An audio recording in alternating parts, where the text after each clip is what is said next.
Halo, Shalom. Perkenalkan, nama saya Francisca Desti. Saya bersekolah di SMA Negeri 1 Monterado. Saya kelas 12 MIA, dan ini adalah tugas ujian praktek sejarah Indonesia dari Bapak Tirza Topan, Sarjana Pendidikan, di mana materi yang akan saya bahas yaitu tentang peran bangsa Indonesia dalam perdamaian dunia. Saya akan membahas tentang Deklarasi Juanda. Baik, kita akan masuk di materi. Mari kita simak. Pertama-tama kita akan masuk di dalam pengertian Deklarasi Juanda.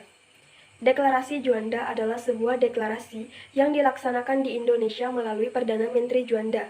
Deklarasi ini dilaksanakan pada tanggal 13 Desember 1957 dan secara umum menyatakan jika seluruh kawasan yang berada di sekitar, di antara, dan di dalam Kepulauan Republik Indonesia adalah termasuk dalam Kedaulatan Republik Indonesia.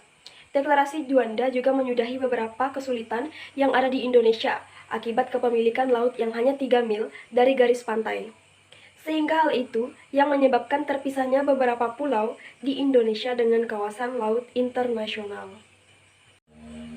Selanjutnya, di latar belakang Deklarasi Juanda. Latar belakang Deklarasi Juanda yaitu adanya peraturan ordinasi teritori Laut Hindia pada tahun 1939 yang menyatakan jika pulau-pulau di Nusantara saat itu memiliki batas laut sejauh 3 mil dari garis pantai, yang diantaranya terdapat laut internasional yang bisa dilalui oleh siapapun.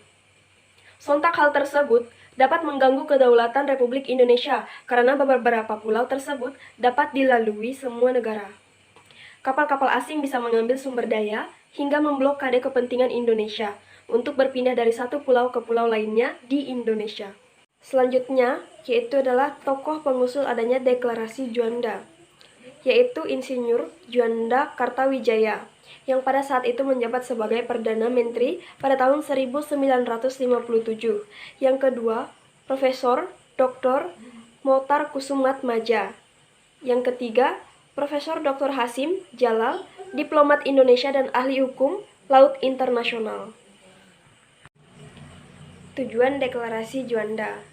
Tujuan Deklarasi Juanda dibagi menjadi 3. Yang pertama, mewujudkan bentuk wilayah Negara Kesatuan Republik Indonesia yang utuh dan bulat. Yang kedua, menentukan batas-batas wilayah yang jelas dari Republik Indonesia sesuai dengan prinsip-prinsip negara kepulauan. Yang ketiga, mengatur lalu lintas pelayaran yang damai, serta pada saat yang sama dapat menjamin keutuhan dan keamanan Republik Indonesia.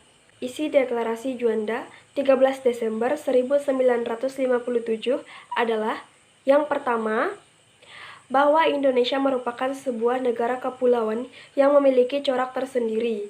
Yang kedua, bahwa sejak dahulu kala Kepulauan Nusantara ini merupakan satu kesatuan yang tidak dapat dipisahkan. Yang ketiga, ketentuan ordinasi tahun 1939 yang dianut sebelumnya dapat memecah belah kesatuan dan kedaulatan Republik Indonesia. Jadi, peran Indonesia dalam perdamaian dunia pada Deklarasi Juanda adalah mengikuti konferensi yang berkaitan dengan hukum laut yang diselenggarakan oleh PBB. Setelah deklarasi ini diperjuangkan selama 25 tahun, akhirnya hukum laut Indonesia diakui oleh dunia internasional pada tanggal 16 November 1994. Dampak Deklarasi Juanda. Yang pertama, Indonesia mampu menyatukan seluruh wilayahnya dalam satu kesatuan dan memantapkan kedudukan sebagai negara kesatuan. Yang kedua, Indonesia diakui sebagai suatu kesatuan yang utuh, dilihat dari berbagai aspek.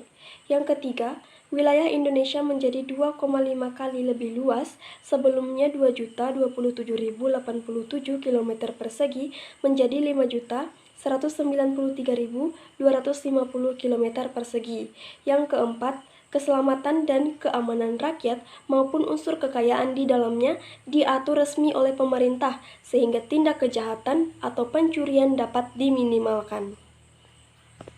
Baiklah, sekian penjelasan dari saya. Semoga penjelasan ini dapat bermanfaat bagi kita. Saya mengucapkan sekian dan terima kasih. Shalom.